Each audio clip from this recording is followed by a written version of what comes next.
I give you a pill, a chemical poison. I tell you what these are. And then what happens? You are happy. I have taken the pill. I have taken it from Dr. Bhushan, who is a very good doctor. Your blood pressure comes down. Why does the blood pressure come down? One scientist tried to find out. What did he do? He had a chip made. It's called the MIT chip, mitochondrial chip. And this chip can track the drug. If you tag it on, wherever the drug goes, it tags it. So he gives the drug, tags it onto the chip, and then follows it.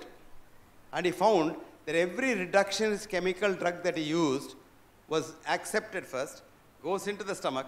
The body's wisdom says, oh, this I have not seen it. My forefathers have not seen it.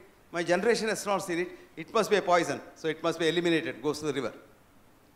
So every drug that you take from A to Z first goes to the liver, and the liver tries to destroy it. That is why after every drug, 24 hours to 48 hours later, you do your liver function test, it's altered.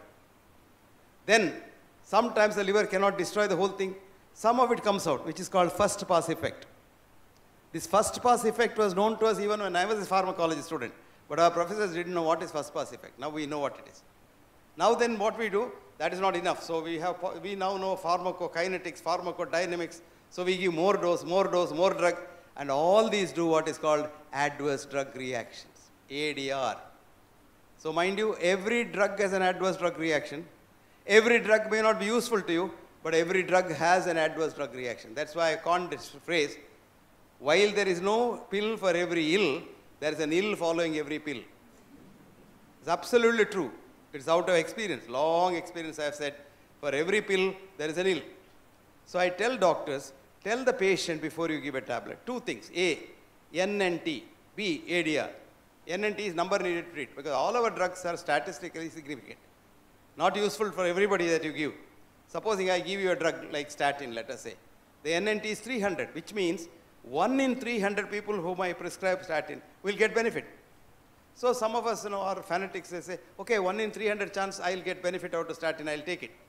Then tell him what is the ADR risk, 5%. That means 299 people who take the drug unnecessarily have 5% risk of almost dying. So now look at the whole balance. 1 patient gets benefit, 299 don't get benefit. 6 into 299 is about 18, 17 people. 17 people die. So in the balance, I have given statin to 300 Punites, and I can be very certain of benefit for 1 person. And I am absolutely certain of harm to 17 people. Nice, isn't it? Now the largest study of antihypertensive drugs in the what is called the MRC, mild to moderate hypertension study, which is published in 1985, showed NNT for antihypertensive drugs is 850. To benefit 1 patient with the fond hope of stroke or heart attack avoidance in the next 5 years, I am harming 850 people unnecessarily. And there, of course, the ADR risk is 2%, which means 8.5 into 2 is 16 people. 16 people will die in the next 5 years. 1 man might be saved, What is the balance? If you know all this, will you take these drugs? Now you can study this, MIT study, mitochondrial study, write down. Mitochondria as chi, chi means energy. Mitochondria as chi, CHI, in Chinese language is energy. And the man's name is Wallace, W-A-L-L-A-C-E, D.C. Wallace, Douglas C. Wallace. He is a professor of genetics in Washington University. And the article is in a journal called Genetics.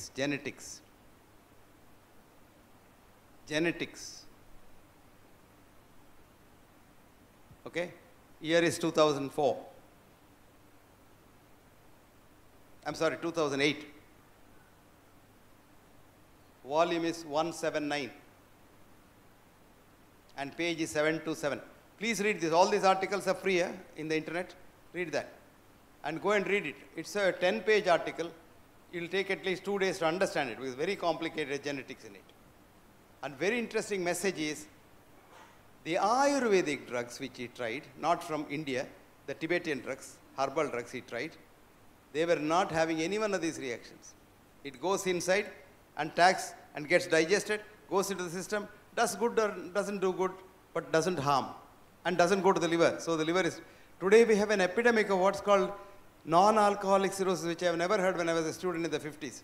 Only alcoholics used to get cirrhosis. Now ordinary people, anybody goes to the doctor and says, slight touch of fatty liver.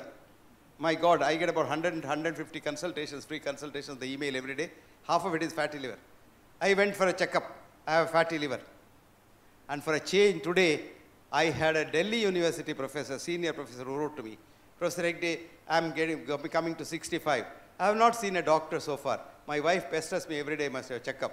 Do you think I must have a checkup? I was so happy. I said, don't have a checkup. You are 65 because you didn't see a doctor. And you will be 100 if you are destined to be 100. If you go to a doctor, there's a good possibility that you will not see the 67th birthday. Delhi University professor, he said, I have kept my records, roughly, from the age 5, I remember, till today. I might have spent about 100 rupees to the doctor. Can you believe that? Delhi University professor, senior professor. I was so happy for a change. After a number of years, I am getting this. Everybody says, I have not had a checkup. I have not had a checkup. Somebody asked, did you have a checkup? I said, I have not had a checkup. But I don't tell them that. You know, because I always believe in Ayurveda. The Ayurveda has a beautiful definition of health. What is the definition of health in the Western medicine? 1947 alma mater definition. Absence of physical, mental, spiritual, emotional, environmental, this, that, disease, which means it's a business definition, which was done with the business purpose. If you want to know you're healthy or not, you must go to the doctor. Which means you must go for a checkup. It's a good business, isn't it? See, checkup is the biggest business. You don't know that? Read this editorial in the BMJ called The Screening Industry. Screening Industry, written by the editor himself, Richard Smith. You say Richard Smith, BMJ, Screening Industry, it will come up. And the fascinating article where he shows that screening is very simple. You're all mathematicians, Pune, intelligent people. We don't have anything called normal in the human body. We don't know what's normal in the human body. We know average. Average everybody knows, but normal we don't know. So how do we arrive at the average? 1,000 people who measure, let us say height, 1,000 people, and put a cow, Gaussian distribution like a bell, and we put the mean plus 2 standard deviation. I don't know what it means. It means mean. And that mean is transferred automatically into normal.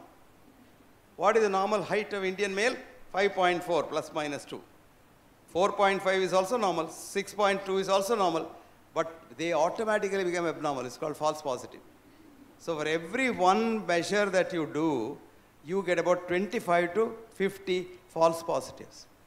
Supposing you go for a checkup today, total body scanner, 500 parameters are checked. 500 into 25, don't want 25, 5%. 525 is 2,500, isn't it? 100 people go for a checkup, 2,500 patients come out. Based on this, a very intelligent professor of medicine in Yale University asked one of her students, who is a patient? Do you know who is a patient? Good. Fantastic. The student gave the same answer. A man or a woman who goes to the doctor becomes a patient. The professor was shocked. She was a good girl, 52, and she had done her studies very well. And she got shocked. Then she asked the doctor, when does he become a man or a woman again? Do you know what the student said? Rarely ever, if ever. Because today you go to a doctor, he says, take this pill. Sir, doctor, when I'm all right, I can. No. Don't stop it. Blood pressure will go to the sky. Take it every day for the rest of your life. Finished. Who is finished? Patient is finished. Drug company benefits. This is our practice of medicine. It's called reductionist science. You remember the bird coming in is cancer. And tablet going in is science. So this kind of a science, please, before I forget, none of you go home and stop your medicines.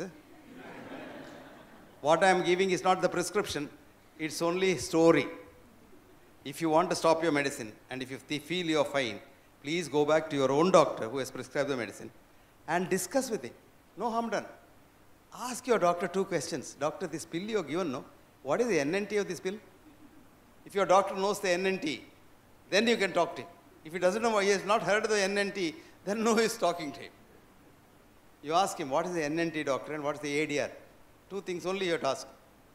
Every tablet that he prescribes, there is an NNT, there is an ADR.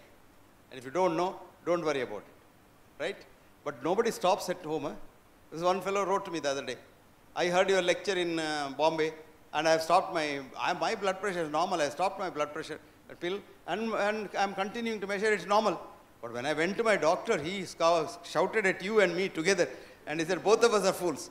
I said, for no fault, you got one more enemy for me. So, because I didn't know who this man is, he heard my lecture somewhere. So after that, I'm warning all the people, this is not a prescription, this is only an information. I'm not your doctor, you're not my patient. Did you understand that? Okay, come back to what we were saying. Now what happens? You may wonder, what is this fellow talking about? We all get benefit when we go to the doctor, don't you?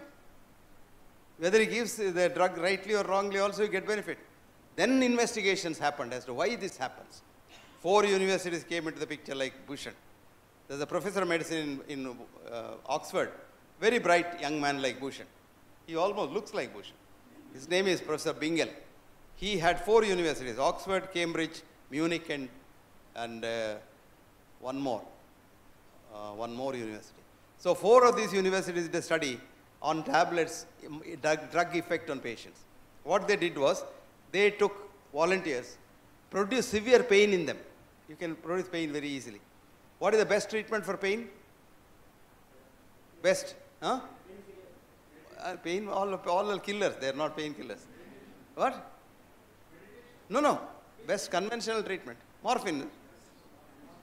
Morphine. Paracetamol won't kill the pain. Aspirin doesn't kill the pain. Aspirin kills the man.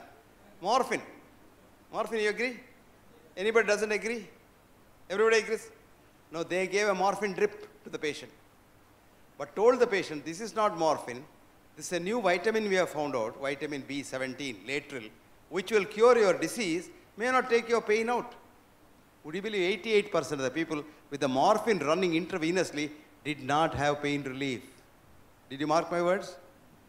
Then they crossed over, the same patient, took the other side, produced the pain, started a saline drip, and told the patient, this is the latest salt of morphine. Very, very effective. Your pain should go like that. And everybody's pain went. Did you get that? Then the researchers were nonplussed. What's happening? Then did a concurrent fMRI and repeated the whole study again. Do you know what it showed? When the patient believed, mark my words, believed his doctor and had faith in the doctor, the brain slept. Nothing happened. Pain didn't go. When the patient believed the doctor, the forebrain started functioning so powerfully that it produced very powerful opioids which killed the pain. In short, your pain relief or your disease relief comes from your own body. That's what Bhushan said a little while ago. Your own body treats your own disease. And that is why you are made like that with a wonderful doctor built into you. He has no degree, but he is built into you so that you are not made and sent here thinking that the doctors will come, Pune will have so many, this clinic, that clinic, 5-star hospital, all corporate monstrosities, but you are sent here to say that you live as long as you live unless something adverse happens. So, your own immune system keeps you going. Did you understand that? Now, students, read this.